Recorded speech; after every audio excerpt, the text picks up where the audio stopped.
क्या प्रकाश राका झाबुआ जिला कांग्रेस कमेटी के नए अध्यक्ष होंगे? ये सवाल इसलिए कि इस समय कांग्रेस का संगठन सृजन अभियान चल रहा है।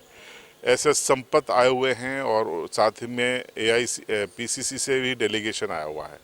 तमाम लोगों से चर्चाएं हो रही हैं, पदाधिकारियों से चर्चा हो रही है, विधायकों से हो रही है, पूर्व पदाधिकारियों से हो रही है, ब्लॉक लेवल पे जाके हो रही है।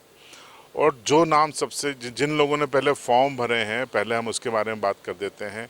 प्रकाश राका, हेमचंद डामोर, आशीष भूरिया, जेवियर मेड़ा, साबिर फुटवेल, मानसिंह मेड़ा, इन्होंने फॉर्म भरे हैं। शायद एक दो नाम मैं और मिस कर रहा हूं। और जो रायशुमारी में अगर हम 3 नामों की बात करें तो प्रकाश राका का नाम पहले नंबर पे माना जा रहा है, क्योंकि उनको कई बड़े नेताओं का समर्थन स्थानीय स्तर पर प्राप्त है। दूसरे पर आशीष भूरिया और हेमचंद डामोर में से किसी एक के रहने की संभावना है, और तीसरे नंबर पर भी इन दोनों में से किसी एक के रहने की संभावना है। अब सवाल ये उठता है कि ये ऐलान कब हो जाएगा, आप सबके जहन में होगा। तो यहाँ से ये जो एआईसीसी के जो डेलीगेट आए हुए हैं और जो एमपीसीसी के लोग हैं, ये सब लोग मिला के एक रिपोर्ट एआईसीसी को देंगे, ऑल इंडिया कांग्रेस कमेटी को, और वहाँ से फिर ऐलान किया जाएगा। तो ये प्रक्रिया थोड़ी सी लंबी रहने वाली है, इसलिए संभव है कि ये ऐलान 15 अगस्त के आसपास या जुलाई के अंतिम हफ्ते में हो जाए। लेकिन इंतज़ार करना होगा। लेकिन इस समय जो हमारे पास हमारे सूत्र बता रहे हैं कि जिस तरीके से फील्डिंग की गई है, नेटवर्क अपना खड़ा किया गया है, उसमें प्रकाश राका बाकी उम्मीदवारों के मुकाबले आगे चल रहे हैं। मैं यहाँ पे ये नहीं कह रहा हूँ कि प्रकाश राका ही बन जाएंगे।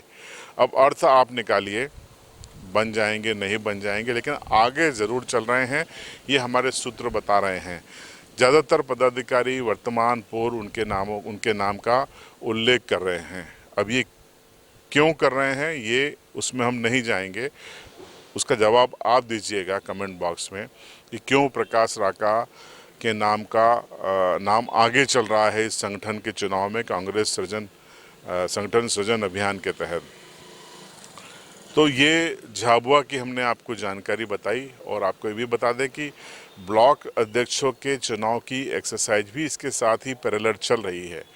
जिला अध्यक्षों के कुछ समय बाद ही ब्लॉक अध्यक्षों के नामों का भी ऐलान होगा। कांग्रेस अपने स्तर पर दावा कर रही है कि इस बार जो जिलाध्यक्ष बनेंगे वो ताकतवर होंगे, उनकी ताकत विधायकों से कम नहीं होगी, उनके दिशा निर्देशों की अवहेलना बाकी लोगों को भी भारी पड़ेगी, और वो सीधा एआईसीसी और पीसीसी को अपनी रिपोर्ट करने वाले हैं। अब ये जो दावे हैं, ये कांग्रेस संगठन के कई बार किए जा चुके हैं, लेकिन जो नतीजे हैं वो चुनावी नतीजों में दिखाई नहीं देते। तो ये चुनावी नतीजों में इसका क्या असर पड़ेगा, कब असर पड़ेगा, इसका हमको इंतज़ार करना पड़ेगा। एक्सरसाइज हालांकि मध्य प्रदेश के हवाले से हम देखें तो 2028 अंत में चुनाव है विधानसभा के, और 29 में लोकसभा के चुनाव हैं। उसके पहले कांग्रेस अपने कैडर को खड़ा करने की कोशिश कर रही है। ये कोशिश कितनी कामयाब होती है, इसका इंतज़ार करना पड़ेगा। देखते रहिए CB लाइव।